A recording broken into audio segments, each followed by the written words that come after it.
Under Triple H, Gunther's reign lasted 666 days, the longest in the title's history, and every defense felt like a battle. His match against Sheamus at Clash at the Castle was a show-stealing classic and marked the first time in over 2 years that the Intercontinental Championship was defended on a premium live event. That one match reminded fans what the title could truly represent. Tag team wrestling also experienced a major revival under Triple H. For the first time ever, the undisputed WWE Tag Team Championship main evented Night 1 of WrestleMania 39 as Kevin Owens and Sami Zayn dethroned the Usos in an emotional, story-driven match. This proved that Triple H ensures even wrestlers outside of the world title picture are given meaningful storylines and screen time. Whether it was the chaos of Braun Strowman versus Bronson Reed, the eerie rise of the Wyatt Six, or the shocking implosion of the New Day, mid-card storytelling is thriving even when it doesn't always lead to premium live event matches. Another huge shift has been WWE's willingness to open the forbidden door. In 2022, fans were stunned when Mickie James, then the reigning Impact Knockouts champion, entered the Women's Royal Rumble while still under no contract, with WWE even acknowledging her title on live TV. 2 years later, Jordynne Grace also entered the Rumble to a shocked crowd. Since then, the walls separated in July 2022, WWE entered one of its most transformative eras when Triple H officially took control after Vince McMahon's departure. Since then, the product has completely changed, both creatively and from a business standpoint. From streamlining shows to removing long-standing bans, Triple H redefined the entire playbook. There was a time in WWE when certain moves were completely banned, either for safety reasons, past controversies, or simply because of Vince's personal preferences. Moves like the piledriver and even basic apron bumps were not allowed. Under Triple H's leadership, high-impact, crowd-popping moves that had been gone for years are making a comeback. The piledriver is one of the biggest examples. It was banned after a botched attempt left Stone Cold Steve Austin temporarily paralyzed in 1997 and was only rarely used by exceptions like The Undertaker's tombstone. But now a modified version has returned, with Kevin Owens notably using it. This doesn't mean WWE has become reckless. It shows Triple H trusts his talent. He knows today's wrestlers are more skilled and better trained than ever, so with proper execution and medical clearance, he allows these exciting moves back into the mix. This was clear when Cody Rhodes used the vertebreaker during his match with Logan Paul at Crown Jewel 2024, a move once considered too dangerous because it drops the opponent head first. Sami Zayn also shocked fans at WrestleMania by hitting Gunther with the turnbuckle brainbuster. For years, he had been using a safer version on the apron to follow company rules, but now the original, more brutal version was finally back. Triple H also made major improvements to long-term storytelling. One of the biggest complaints under Vince's creative direction was the lack of consistent and logical plots. Feuds often started and ended within a month, characters turned heel or babyface with no proper build, and nothing felt earned. Under Triple H, the focus shifted to long-term payoffs. The Bloodline storyline is the perfect example. While it started under Vince, it was Triple H's dedication to slow, layered storytelling that made it legendary. Sami Zayn's alliance and betrayal, Jey Uso's inner conflict, and Roman Reigns' crumbling empire were all carefully built to keep fans emotionally invested. This patient storytelling used to be sacrificed for quick ratings pops, but not anymore.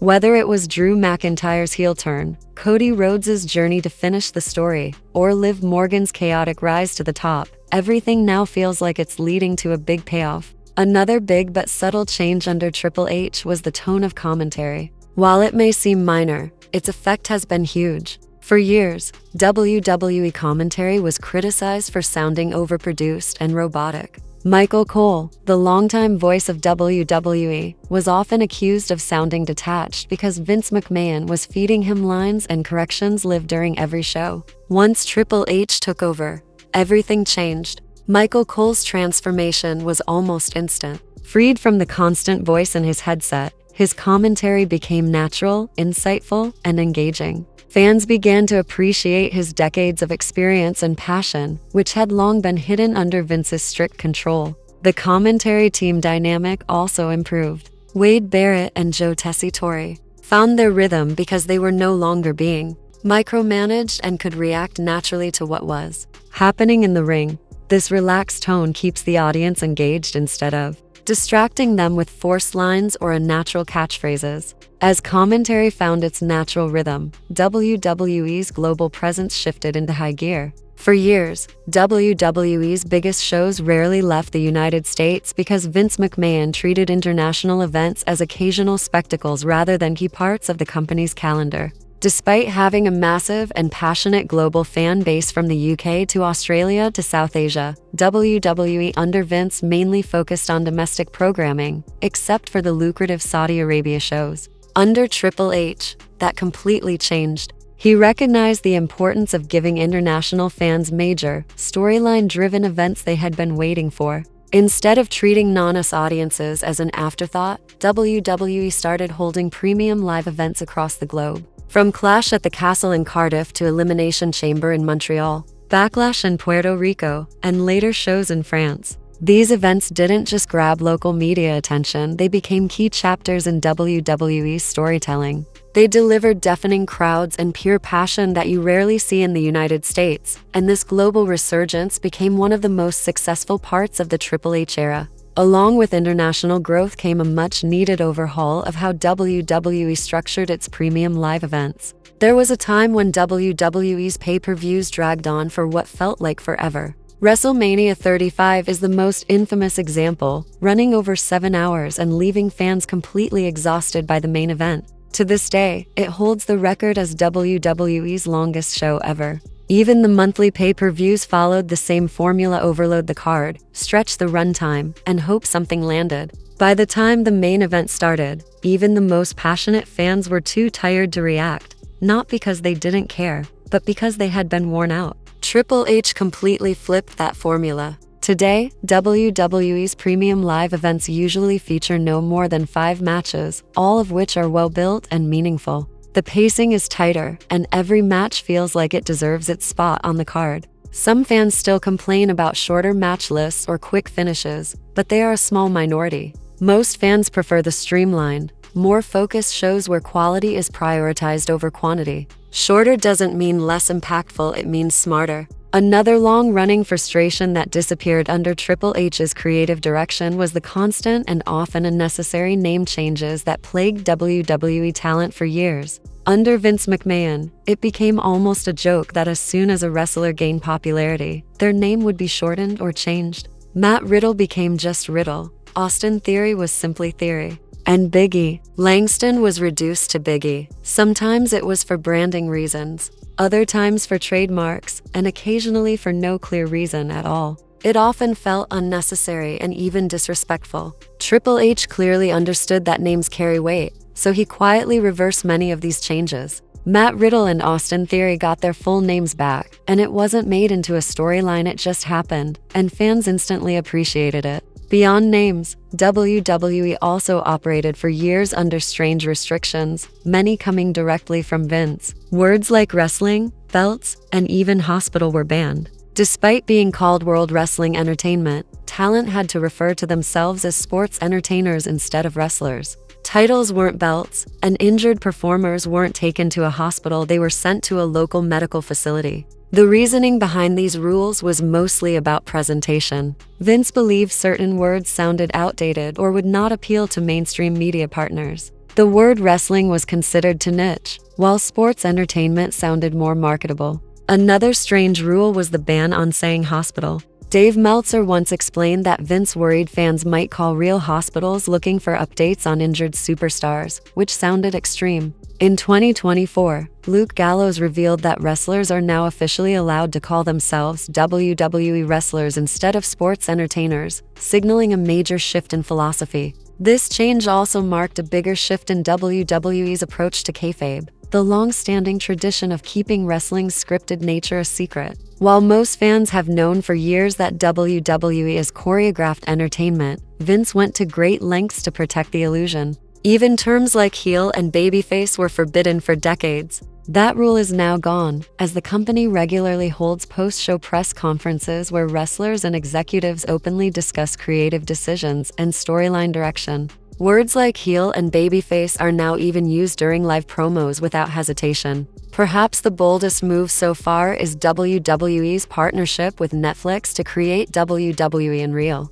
a behind-the-scenes docuseries set to debut in 2025. The series promises to take fans inside the writer's room and show how stories are crafted both in and out of the ring. Such transparency would have been unthinkable under Vince McMahon, but today's fans seem to love it. While some old-school traditionalists may not approve, the overall reaction shows that this honesty is exactly what modern audiences want. This respect for fans and the craft has also led to the revival of WWE's mid-card and tag team divisions. For years, the Intercontinental and United States Championships were creatively neglected. Even when big names like Roman Reigns, Seth Rollins, and Bobby Lashley held them, the reigns rarely felt meaningful. These titles were often relegated to kickoff shows and treated like afterthoughts. That changed completely when Gunther won the Intercontinental Championship in June 2022. Many expected just another standard reign, but the ring general shattered all expectations. WWE from the rest of the wrestling world have started to fall. In January 2025, WWE and NA officially announced a multi-year partnership, a historic moment given their long rivalry. This partnership has already paid off, with NA's Joe Hendry becoming one of the most talked about names in ends. WWE has also allowed its wrestlers to compete outside the company under special circumstances, such as Shinsuke Nakamura's match against the Great Muta in 2023. This is a massive change from the days when WWE operated in its own bubble and crossovers were impossible. To be clear, this doesn't mean WWE is heading toward full interpromotional chaos. A working relationship with A still seems unlikely, given the tense relationship between WWE and Tony Khan. Even so, WWE's willingness to work with other companies marks a major philosophical shift from the era when it existed in isolation. None of this would be possible without a healthier backstage atmosphere. In the past, WWE's locker room was often tense, filled with creative frustration and constant uncertainty. Now the environment has completely changed. Former WWE analyst Matt Camp explained on Busted Open that there are hours to the day now, meaning talent and staff are no longer forced to sit around for hours waiting for Vince or getting late-night calls. Randy Orton also praised this shift, saying that in the past you would miss birthdays, anniversaries, and holidays and never dare ask for time off. Now, Triple H makes sure wrestlers can go home for the birth of a child or other important family moments, understanding how valuable that is. Even The Undertaker has commented on this cultural change, saying that in the old days, if the boss was stressed, everyone was stressed. But now there's trust in the system and a positive energy that motivates the entire roster. This new culture is also reflected in how WWE presents its product on screen. After Vince McMahon stepped away for good, his longtime production chief Kevin Dunn followed suit in early 2024.